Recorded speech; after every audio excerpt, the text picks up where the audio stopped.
इसमें लिखा हुआ है a sphere of aluminum of mass 0.047 kg. Mass of aluminum is 0.047 kg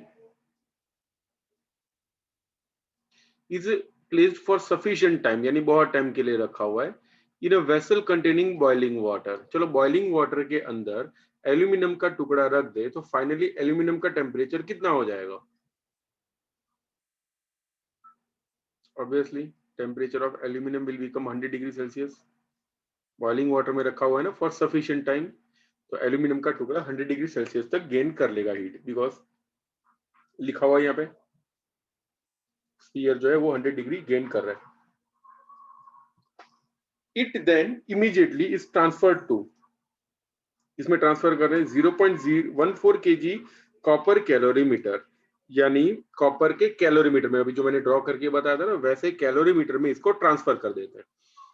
तो इमेजिन करो, मैं ज्यादा अभी डिटेल में नहीं बनाऊंगा. ये कॉपर का कैलोरीमीटर जिसमें थोड़ा बहुत पानी भरा हुआ है, वाटर के, और उसके अंदर एल्यूमिनियम का टुकड़ा रख देते हैं जिससे सपोज एल्यूमिनियम स्फीयर बोला हो तो स्फीयर बनाएंगे, स्फीयर ऑफ एल्यूमिनियम, इसको पकड़ के इसके अंदर डाल देते हैं. ओके, एल्यूमिनियम का टेम्परेचर कितना है? 100. Yes, so it is immediately transfer to 0.14 kg copper calorimeter, यानी इसमें ये कॉपर वाला जो पार्ट है ना, ये जो ग्लास मैंने बनाया हुआ ये वाला जो कॉपर दिख रहा है, ठीक है, कॉपर कलर का ही मैंने बनाया हुआ है. ये जो कॉपर का मास है it is given to be 0.14 kg. तो mass of copper is equal to 0.14 kg.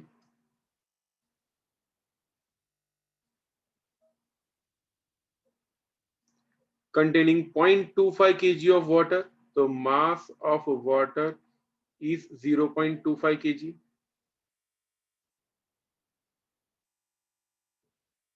at 20 degree Celsius.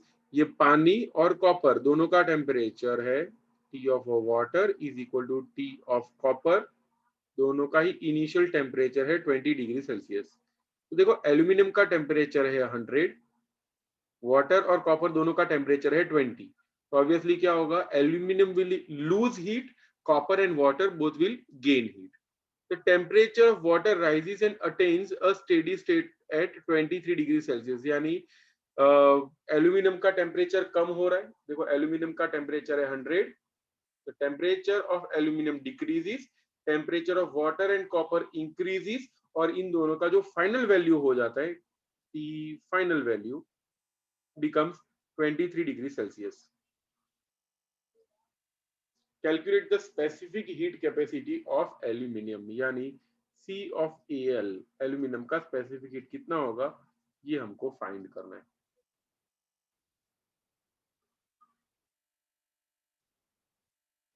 Okay, सो पहले क्वेश्चन को समझ लेते हैं.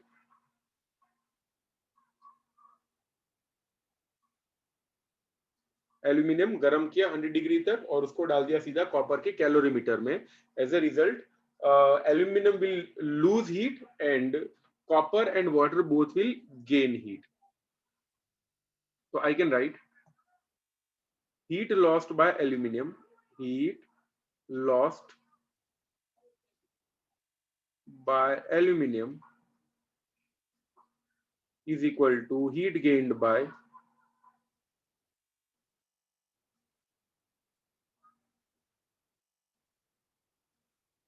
water plus heat gained by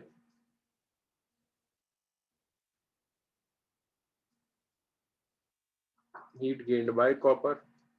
चलो हीट लॉस कर रहा है एल्यूमिनियम. देखो यहाँ पे टेम्परेचर चेंज हो रहा है वो कंफर्म है, ठीक है, इसलिए हम लोग यहाँ पे स्पेसिफिक हीट वाली फॉर्मूला यूज करेंगे. तो देयरफॉर यहाँ पे लिख देते QAL is equal to QW plus Q copper. ये सब की सब यहाँ पे स्पेसिफिक हीट है. क्यों? बिकॉज एल्यूमिनियम का टेम्परेचर डिक्रीज हो रहा है और कॉपर और वाटर दोनों का टेम्परेचर इंक्रीज हो रहा है. यहाँ पे कहीं भी स्टीम या वाटर आइस ऐसा कुछ भी कन्वर्जन नहीं हुआ है, तो सारी की सारी यहाँ पे स्पेसिफिक हीट्स है। तो I can write Q is equal to MC delta T होता है, तो mass of aluminium, C of aluminium, delta T of aluminium is equal to mass of water, C of water, delta T of water plus mass of copper, C of copper, delta T of copper. Therefore, find क्या करना है इन सब में से? To find out CAL, so it's CAL, यानी specific heat of aluminium will be delta TW, common निकालता हूँ। क्यों कॉमन? क्योंकि यहाँ पे देखो डेल्टा TW और ये डेल्टा TCU ये दोनों सेम है, बिकॉज दोनों का फाइनल टेम्परेचर सेम है ना। Okay, as a result we can say दोनों का चेंज इन टेम्परेचर भी सेम होगा, बिकॉज जितना वाटर और ये जो कॉपर का कैलोरीमीटर है उन दोनों का सेम ही होता है चेंज इन टेम्परेचर। इसलिए यहाँ पे हो जाएगा mass of water, specific heat of water plus mass of copper, specific heat of copper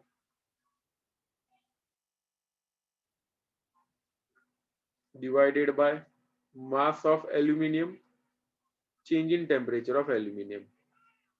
बस इसमें सारी वैल्यूज डाल के आंसर फाइंड करना है। ओके, चेंज इन टेम्परेचर बता देता हूँ कितना होगा। देखो इनिशियली इसका टेम्परेचर था 20, बाद में कितना हो जाता है, पूरे सिस्टम का टेम्परेचर है 23, तो इसका कितना होगा? देखो वाटर का टेम्परेचर पहले 20 बाद में 23 हो जाता है, तो change in temperature of water is equal to change in temperature of copper is equal to 3 degree Celsius and change in temperature of aluminium पहले 100 था बाद में 73 हो गया, सॉरी 23 हो गया, विल गेट 77।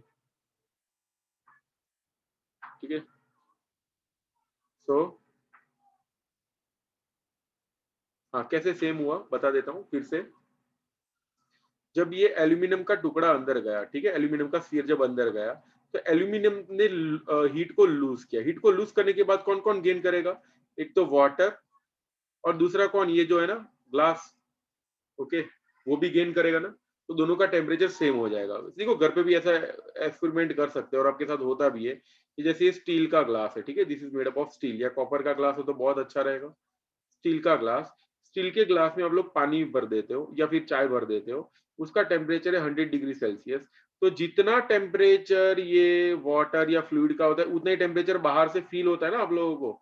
जब ग्लास को पकड़ते हो एकदम गर्म पानी अंदर हो तो आप लोग पकड़ नहीं पाओगे, क्यों? बिकॉज जितना फ्लूइड का टेम्परेचर होता है उतना ही स्टील के वॉल का टेम्परेचर होता है। तो वैसे यहाँ पे भी वाटर का जितना टेम्परेचर होगा उतना ही कॉपर की वॉल का टेम्परेचर होगा, इसलिए दोनों का टेम्परेचर सेम इंक्रीज हो रहा है। तो दोनों का टेम्परेचर पहले 20 था, पूरी सिस्टम का टेम्परेचर कितना हो जाता है? देखो पूरे सिस्टम का टेम्परेचर यहाँ पे फाइनली हो रहा है 23, ठीक है, 23 दिया हुआ है पूरी सिस्टम का टेम्परेचर। इसलिए वाटर और कॉपर दोनों का टेम्परेचर 3 डिग्री बढ़ा और एल्यूमिनियम जो पहले 100 पे था 100 से आ गया सीधा किस पे? 23 पे, इसलिए हो गया दोनों का डिफरेंस 77। ओके, ये सारी वैल्यूज आपको रखनी है and you have to keep the known values of what? Specific heat of water, specific heat of copper, बस ये दो, बाकी सब तो दिया हुआ है, हमको वैल्यू पुट अप करके आंसर फाइंड करना है। वो वैल्यूज जो है ना वो टेबल में दी होगी, तो टेक द स्क्रीनशॉट, वैल्यूज आपको अपने आप फाइंड करनी है।